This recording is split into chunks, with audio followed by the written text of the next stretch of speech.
Hi, everybody. Thanks for joining us here on the Breaking the Silence podcast. My name is Sean McBride with Addiction Rehab Toronto.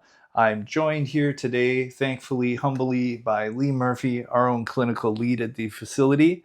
Thanks for joining us today, Lee. My Always pleasure. a pleasure talking to you. Thanks a lot for having you come by. It's definitely been a long time coming. I want to dive right into it because that's really who I am. But how long have you been with Addiction Rehab? I think I've been with the organization for almost 5 years now. I've been in this role for a little over a year and a half. Yeah. I've been a counselor for 4. For 4 years. That's awesome. And what got you into it? Is it like a lot of people I talk to where they kind of go through things and want to give back, or? I mean, I'm in recovery. I've Yeah. been sober for coming on 11 years now. Congratulations. When I first came into recovery, I was a really young man in the rooms, right? So I was 23 when I got sober. And there was like a need to work with younger people in recovery. So I ended up sponsoring a lot of people, right? But it was around the time that I was about 5 years sober where I really clued into the idea that perhaps this is something I wanted to do full time. Yeah. So I mean, I left the banking industry and I came over here. That's awesome. Now you're banking on saving lives. Yeah, there you go. Sorry, bad pun. I was going to say, because I know just from my limited experience, I see a lot of people who go through it. Do you often have people, during discharge or during their therapies and counseling, do you find that they like ask you how to get back into it and give back, or? Yeah, I mean, it's one of the tenets of recovery is learning to live outside yourself, right? If you're going to talk about addiction through like a spiritual lens and the idea that there is this spiritual malady that permeates addiction at its core, to have a spiritual malady means to be self-centered, right? Makes and sense. Self-centered is misunderstood. People just use it as a synonym for selfish, but that's not what it is. It means to be consumed by self, right? You're living inside of you with all that self-pity, all that shame, all that self-delusion, self-justification, self-righteous anger, right? Like that moral anger, the resentment. Everything we do in recovery is learning how to get outside of ourselves, right? And what's the ultimate result of that is we start to, become involved with others, right? Makes sense. We become of service. We start to have purpose, right? Lack of power is our dilemma. So is lack of purpose. Right? Oh, I like that. Lack of power, lack of service. Yeah, it's true. What about for people that, almost give too much when even before they consider recovery? Like, do you find that they can kind of come to terms with things and pull themselves out of addiction that way? Or do you find it creates a bigger problem? It depends on the intention, right? Like there's learning to help people is a learned skill. It's not innate, right? Oftentimes you'll find people that are helping people to try to make themselves feel better. True. That's not service, right? We call it people pleasing, right? But it's taking control of the social security instinct and thinking that that's going to somehow make you whole, right? But it still leaves you imbalanced because you start to cross your own personal boundaries.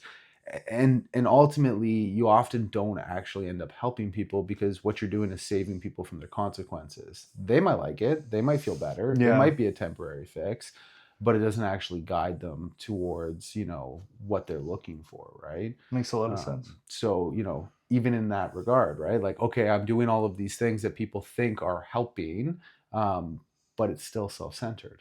Right? That's true. To be of service means it's about you, right? It's not about me. Selflessness. Yeah. I don't like that word either. No, right? why don't you like selfless? Well, I think that selflessness is, when we hear self-centered is the problem, right? Like that's what it means to be spiritually sick. Our brains work in a very binary way. It's a cognitive distortion. So we go from self-centered to, we got to go to selfless, but that doesn't exist. There's no such thing as the absence of self, right? Yeah. And in fact, self is always the variable in any interaction, in any relationship. That's true. Like true humility is recognizing that, I'm equal to, right? That there's two parts to this equation, right? When I try to take myself out of that equation entirely, that doesn't work well either. I like that. Yeah. And you're absolutely right. And I guess it is all about, finding that happy medium, right? You touched on something too that I've explored with other guests also about selfish. And I find especially in Western culture, we have this stigma around selfish that means like greedy and, not thinking of others. Mm-hmm. For me, I find that selfish is more just prepping the best version of self for, you, not just for you, but I've always, I had a problem with basically compassion exhaustion, where it was constantly pouring from my own cup, never filling my own. And now I find that the more I fill mine, by extension, you end up filling those around you.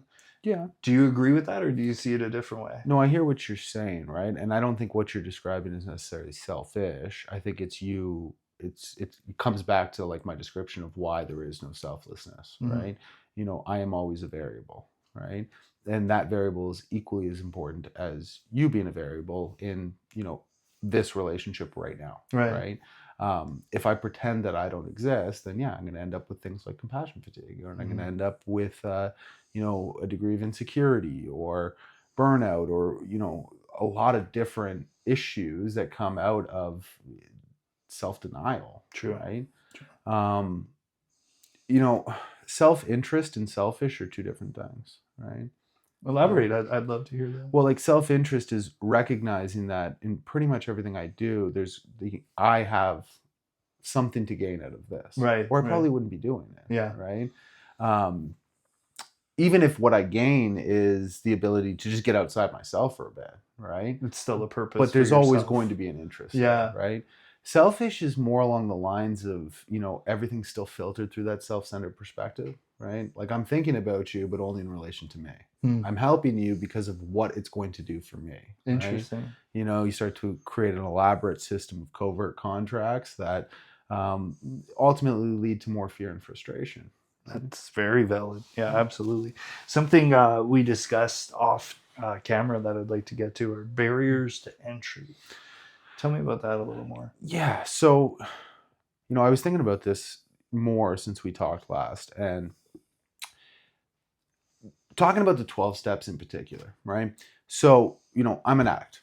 I suffer from the only disease in the world that is fatal and also tells me I don't have a disease, right? That's a problem. It's alarming, but right? Yeah, absolutely. The thing is that we have a proven solution for this. The 12 steps will work. Yeah. If you do the 12 steps fully to the very best of your ability, you will stay sober. Put yourself into it, yeah. But there's a high barrier to entry when it comes to being able to accept and practice those steps, right? Especially in the modern world, right? You got to understand that those steps were written, well, let's think about this, 85 years ago, yeah, right?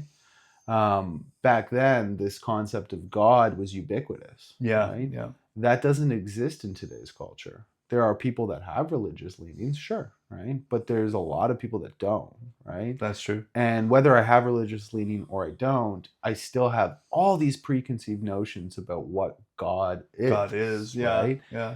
Or why we're even talking about God in the first place, when the reality is I just want to stop drinking myself to death. Yeah. Right? I got lucky because I had nowhere else to go. Right? I did not get sober by virtue. I got sober by circumstance. Right? Yeah. And the circumstances were nobody else wanted to be around me other than the guys in the 12 steps. So I stuck around and slowly started to understand this. Yeah. But I see it all the time with these people. They come in, they see the steps on the wall, they hear a couple people mention the word God, they go, not for me, and out they go. Yeah. Right? Yeah. And in part, that's why we have treatment centers. That's why we have addiction professionals. That's why we have people that can start to frame this in a way that makes sense to you, right? Yeah. Whoever you are, right? Because the reality is those 12 steps, when done properly, they don't tell you what to believe in, right? It's not a religious program, even though there's some religious language, in the literature. It's telling you to figure out how to believe in something, right? It's showing you a path towards finding what you actually believe in. And what that is doesn't matter. Yeah. Right? Yeah. But it's something other than the cycle that you're caught in your own thinking, because your thinking is why you're drinking. It's why you're drinking. Right? Yeah. The line you hear in the rooms all the time is, I don't have a drinking problem, I have a thinking problem, right? And it's true. And that's why we fight it on the spiritual plane, right? Like if you were to break down addiction into the three parts, right? and this is laid out in the 12 steps. Yeah. Right. Physical allergy, mental obsession, spiritual malady. Right. And the physical allergy is like the physiological makeup of somebody that has crossed that invisible line into addiction, where once they consume substances, the body creates the phenomenon of craving and off they go. Yeah. Right. It's important to understand that, because in a treatment center or in the rooms, we don't talk a lot about using. Yeah. We talk about all the reasons why we use in the first place. Or what comes of it. Yeah. The resentment, the shame, the guilt, the fear, all these things that compel me to, use these substances. Well, you do enough recovery work, those things go away. If I don't remember that there's this physical allergy that there is no medical cure for, at a certain point, I'm going to convince myself, well, now I can drink, right? For sure. Then the second part's the mental obsession, right? Yeah. Is, all of us have suffered consequences as a direct result of our use long before we got sober. Yeah. But every bender we went on started from a sober mind, right? True. It leads us to believe the fact that, and as the cycle continues, it gets worse, right? You get to a point where I'm either drinking or I'm thinking about drinking, right? Yeah. And my mind has created an elaborate system of justification based on internal dishonesty that allows me to pick up that first drink and off I go, right? It's the best and worst thing about the human mind, that we can justify anything. We can create any mechanism to explain our behavior. Yeah, I 100% agree. First sponsor I ever had said, he goes, "You're an addict. You have a superpower. You have the unlimited capacity to justify. That'll never go away." Right? It's a horrible superpower. Yeah. No, that's a great way to say it, though. I know for me, even too, like I was just talking with Josh on the show, and I told him, I said, twice I actually had a planned relapse. And it was like, I went out of my way to prove to myself. And I mean, my thing was marijuana. It's a little different, but I was like, no, I'm going to smoke weed, because this time it's going to be okay. Of course. And I didn't even realize, really until I started working here, I was like, wow, I justified the hell out of that. Like, good job, Sean. Yeah. Like, the thing about that too, right? Like this is what recovery is yeah, of course we've gone down that route with substances, but think about how many other areas in your life you're doing that right now, right? Absolutely. And recovery really challenges you to start to pursue certain things that give you clarity, right? And clarity is not like this, place on a map where I get there and now everything's clear. Yeah. Right. Yeah. It's an evolving process where little by little by little by little, more clarity enters into my life. Right. Absolutely. And all the justifications that allowed me to use, hopefully with enough recovery work, are lifted. Okay, but all the justifications that are keeping me stuck in this area or this area or this area, they start to dissipate over time too. Mm-hmm. When I practice a few suggestions, right? Yeah. And, just to get back to this, threefold nature of our problem, as they say in the 12 steps, is if the problem is centered in my mind, right? If every bad bender starts from a sober mind, am I going to outthink it? No. Do I want to spend my life outthinking it? Yeah. Right? Even if I was Superman, I didn't get sober to be miserable. Yeah. And that sounds like a miserable existence. That's right? What I think that's the perspective a lot of people have, actually. Yeah. So finally, you're left with this thing called a spiritual malady, right? And, there's ways in which you can describe that. But in the most practical of terms, like in the back of the big book, it says spiritual awakening is a change in personality sufficient to bring about recovery, right? It also says, when they're talking about like what it is, our problem is that we're selfish and self-centered. So to be spiritually awoken means that I've moved from that selfish and self-centered place outside myself. Right?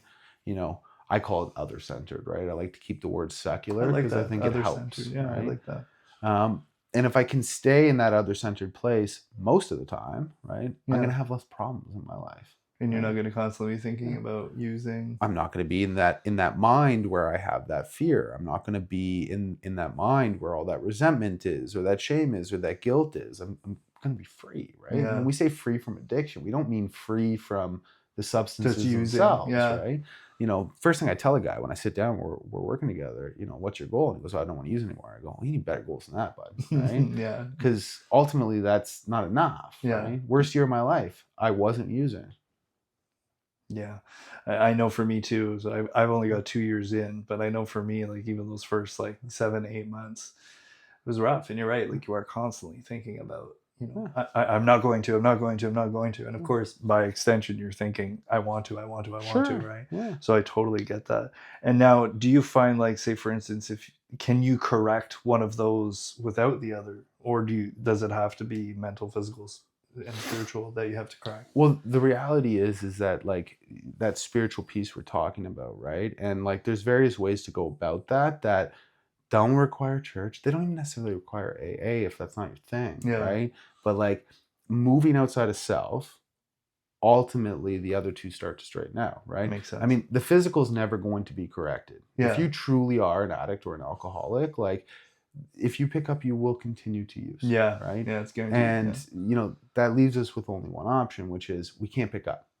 Now, the mental, it straightens out when I have a system of living that allows me to get outside myself, where I'm not stuck inside of me anymore, right? Makes sense. And once I do that, there's these things that you don't even realize you desperately need in your life that start to come into your life, right? Yeah. Like, for me was all of a sudden, one day I started to recognize the fact that I'm comfortable in my own skin. It's wild, isn't it? Right?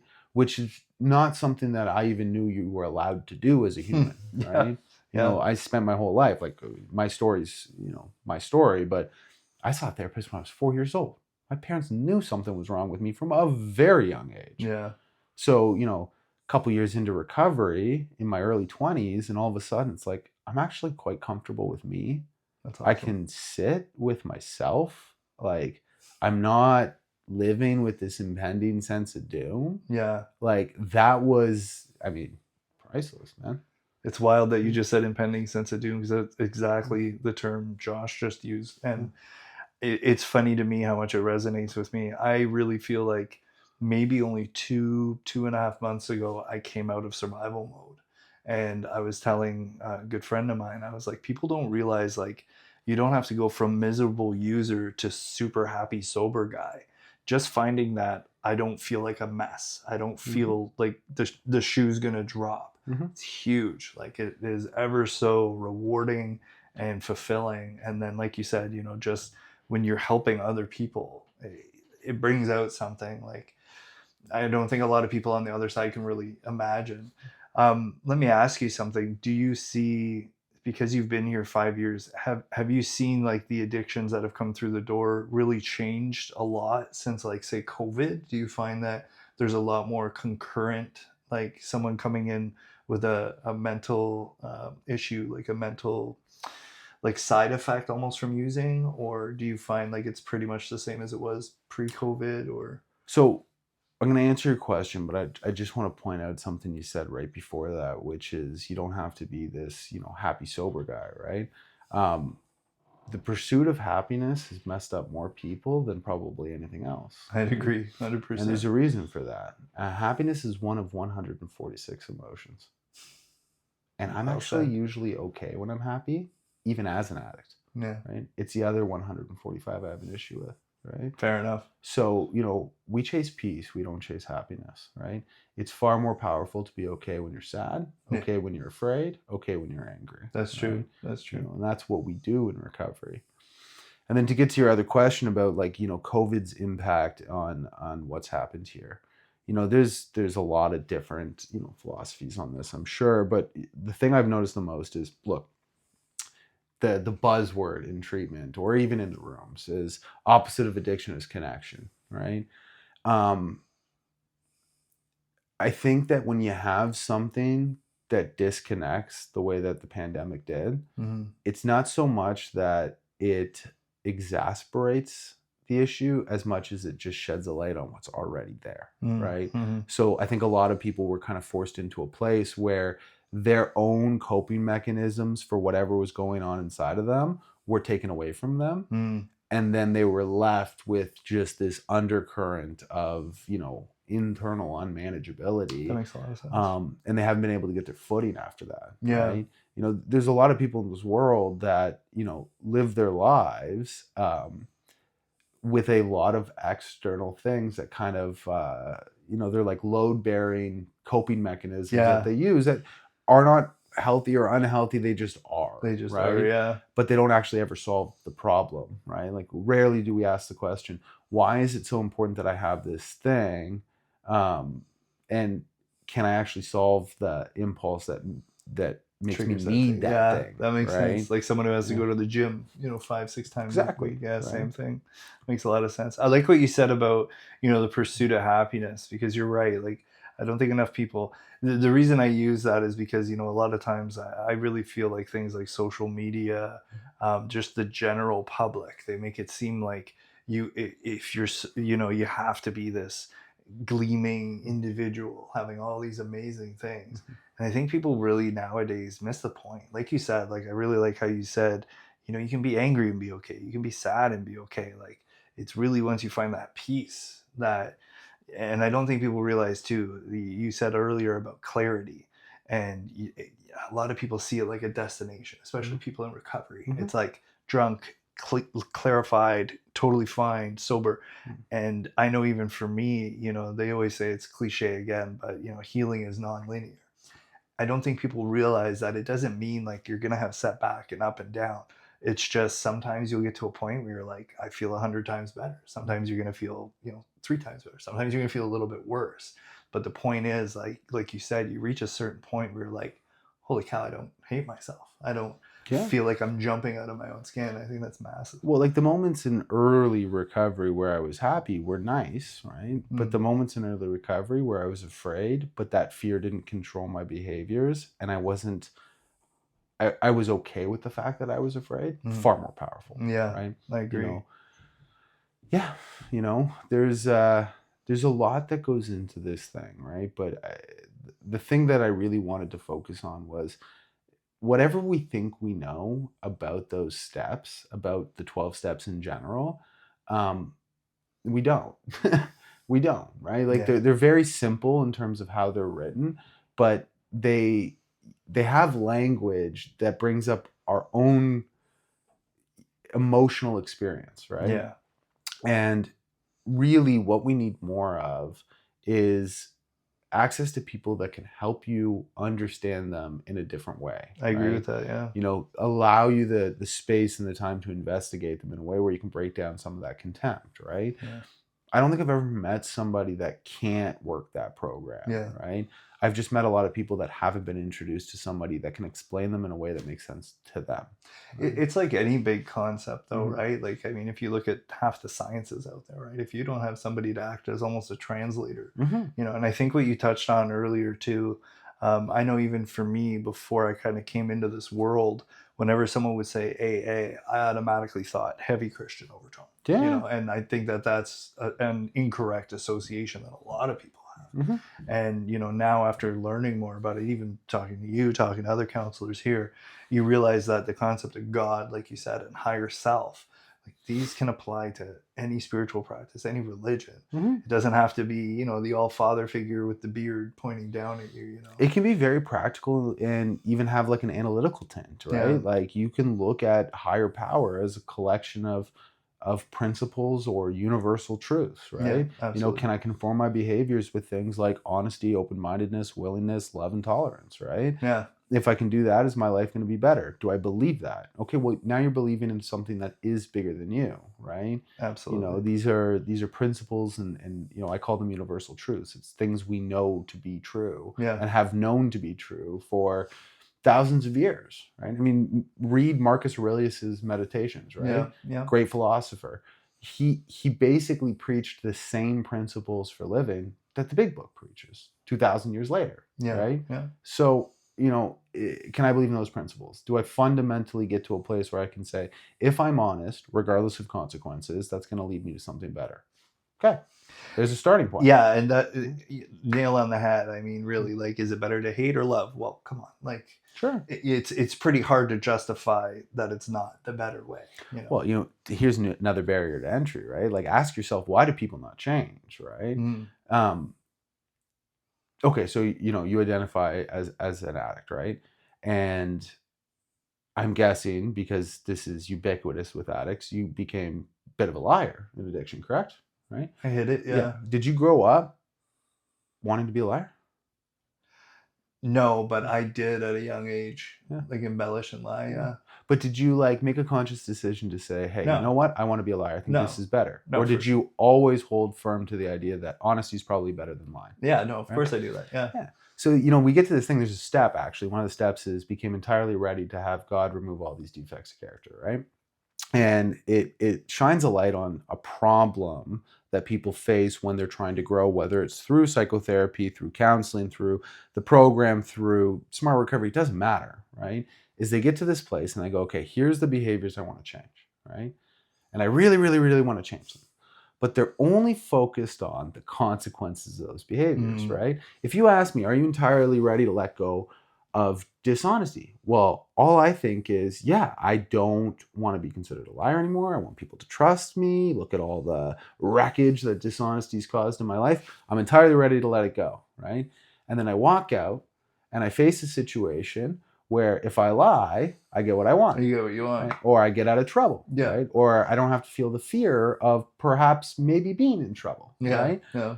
So what do? I lie. You lie. Because I never really had that conscious conversation with myself of, am I entirely ready to let go of the benefits of these behaviors? Right. Yeah.